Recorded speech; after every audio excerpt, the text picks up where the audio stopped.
by the time the person comes to his senses, after the drug has been removed from him for some time, he'll make a choice to turn his life around. We definitely use an army of Joe, but he's an army of one man. I'd like to bring him up.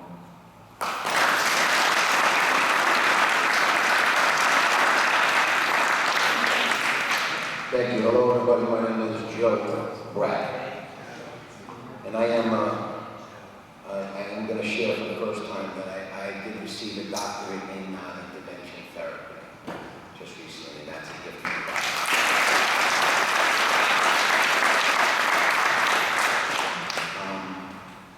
God. Pills, alcohol, drugs are just a symptom. They're not the problem. The addict needs to know there's a mental problem there. Just stopping doesn't mean you get better. Without treatment, it's like changing your breath or changing your underwear. It's the same thing. Without treatment, you cannot get better. Suboxone is a Band-Aid on open heart surgery. It should not be used for 5 years. It should be used under medical supervision, and you should be weaned off of it in a detox. Because I know, and everybody who's done Suboxone knows, that Suboxone is as addictive, if not more addictive, than opiates. And the people that make it, they don't care if you're addicted to it, they just want you to keep buying it. They don't care if your kid's dying from it. All they care about is the people that made Roxy's made $200 billion in 1 year selling one pill. 200 billion. They could support a couple of countries. And that's what they made on one pill. Do you think anybody's going to stop it? I'm going to tell you no. Addiction is a disease, not a decision. No one grows up and says, I can't wait to be addicted to pills. I can't wait to rob everything that's worth anything in my mother's jewelry box. Can't wait to ruin everybody in my family and make them worry that I'm going to die tonight and not be able to sleep for a couple of months. They take a pill. First it's for fun, then they have to take it. And anybody who's done opiates knows how impossible it is to stop on your own, and very painful. And I say deadly, because I know people killed for pills. They're killing pharmacy workers to get pills. 10 years ago in Florida, the same thing was happening, and it should have been signs of it that it was going to come here. But I do have to tell you that Christine answers my phone 24 hours, 7 days a week. And if she didn't, she's right there, raise your hand, Christine, so everybody knows. If she didn't answer my phone 24 hours, 7 days a week, I wouldn't be able to do an intervention. I wouldn't even be able to talk to people. I wouldn't even be able to sit up here and talk to people about this disease that's killing our children. I've done interventions from 12 years old to 80 years old on people who are addicted to pills. It is no age barrier. It's not just you. And I do want to tell you that you can wish it away. You can try to ignore it. But I'm going to ask you a question. How do you know a drug addict is lying? His lips are moving. They're talking. That's how you know they're lying. You know, the story. I'm gonna stop. I'm gonna go to Staten Island University detox on Monday, I promise. I promise I'm gonna go to detox. I know what I'm doing wrong. I love you. I'm gonna stop. Give me 20. All right, 10. I'll take 10. Heard that before? Said it before? That's why we definitely know. June 22nd, 2001 is my sober date off of pills. It's not my first sober date, but I pray every day it's my last. We do interventions everywhere. I've done them in Georgia, on a muddy road, that a father flew me out in his private jet to go grab his daughter, his son-in-law, and his wife out of the same house. We had interventions on brothers, a brother and a sister, a mother, a young boy. It doesn't matter. 32, 17, 12, 13, pills are an epidemic. And if you don't take action, it will kill your loved one. If you don't stop it, it will kill them. Waiting for someone addicted to pills to hit bottom is like etching a date on their tombstone. Because bottom is death or jail if they're lucky. I don't care if somebody says they're going to stop. Without treatment, they can't stop. And if they do stop, they still have the same brain going, thinking about how they can get high better, or how they can get high successfully. And it's good to see everybody here, because really, if we're not united in this disease, and stop being ashamed of this disease, because if we were talking about cancer, everybody would be crying and saying, I need help, let's get chemotherapy. I'm saying that we need to fill some beds and detoxes and get people some help, or there's going to be more burials. Jeff said that there's funerals here, there's going to be more. If you don't take action, if you continue thinking someone was going to die while you're thinking about what to do. I tell Kevin, when we do interventions, Kevin plays a good guy, I play a bad guy. Whatever we have to do to get people out of the house. See, because we made mistakes and listen to parents say, I believe them. Let's try this next week. Let's do it next week. Because I think that, they said they're going to stop. So let's see if they're going to stop. And I listened once to a mother who was telling me, I don't think, he's not going to go. He's not going to go. If you come, he said he's not going to rehab no matter what I do. And I told her, if you don't let me in, you're going to bury this kid.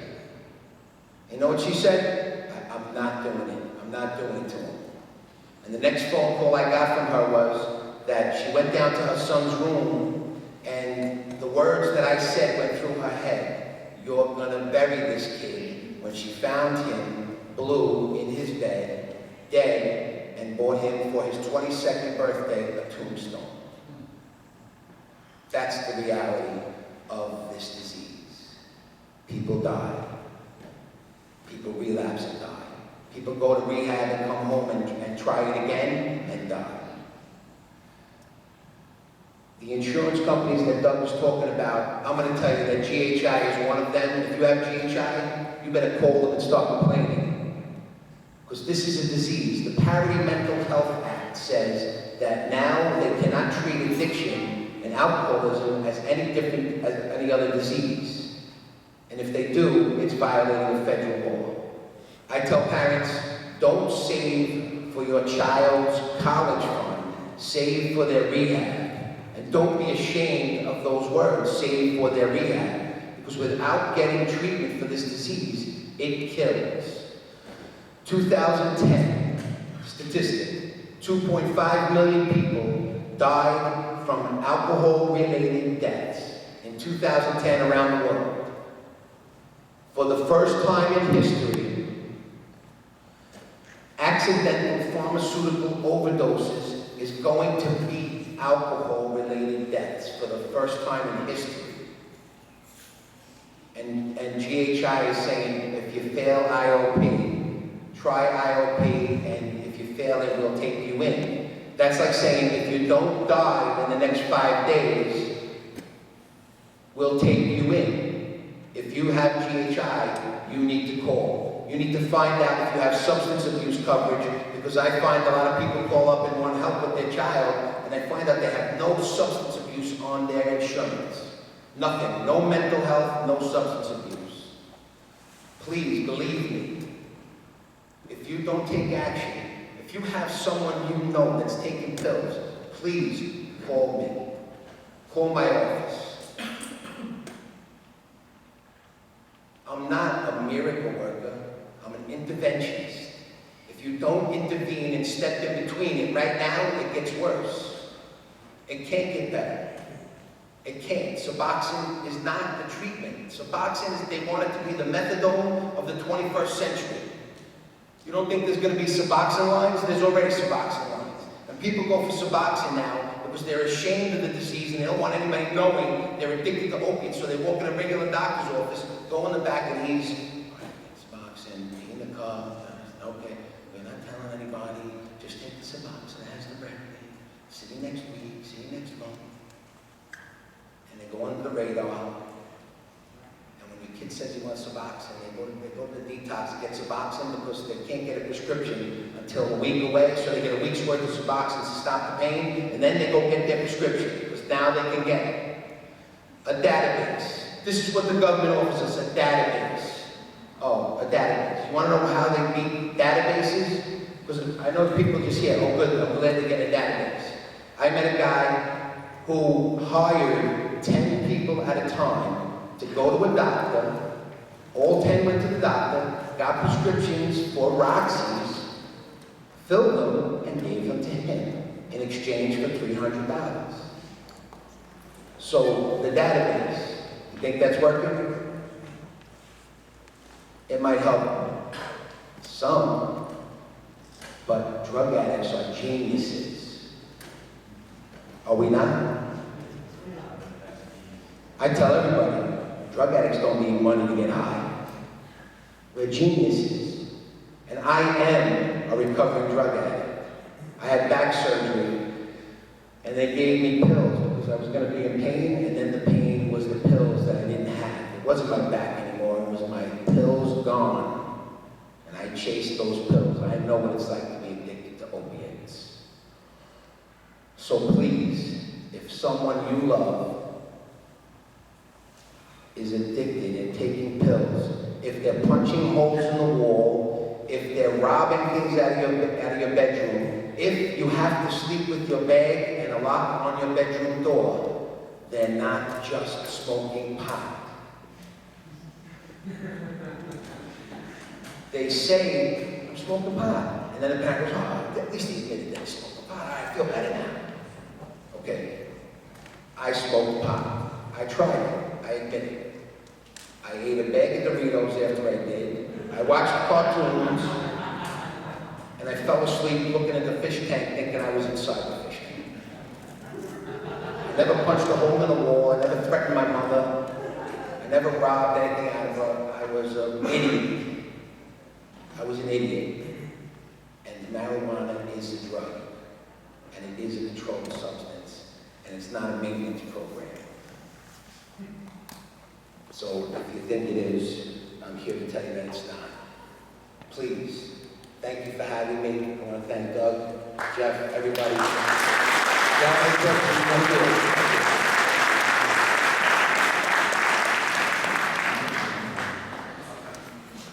You know, as Joe's speaking, I'm looking around the room and I see some worried faces, I see some confused faces, and I hear a lot of laughter.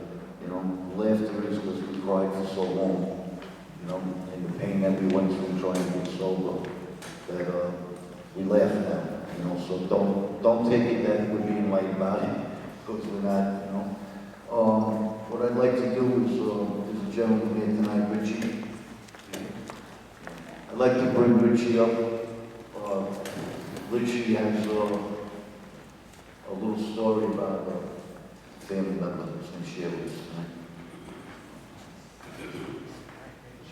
How you doing, Richie? Alcoholic, drug addict. I guess my way into the rooms was a little regular, actually. I got sober. I was sober for about 4.5 years. And even though I was, you know, things did progressively get better in my life, I still wasn't right upstairs. And I guess last year, March 3rd, I ended up, see, my story brings me to institutions. I don't go to rehabs. I have a vicious temper, and that was periodically what happened to me from drugs and alcohol over a 15-year period. It's 2 ways in, and you're a danger to yourself or you're a danger to others. I was not suicidal. And, you know, March 5th last year, I lost my brother, 28 years old, and that's when I really had to take a look and just find out what was going on, what was wrong. I did that, and as a result, you know, I started doing a lot of reading, and I found my way back to AA. And, you know, I started going to a lot of meetings. I started to pick up commitments. I did all the things that I didn't do the first time, and that I didn't think I had to do. But I knew that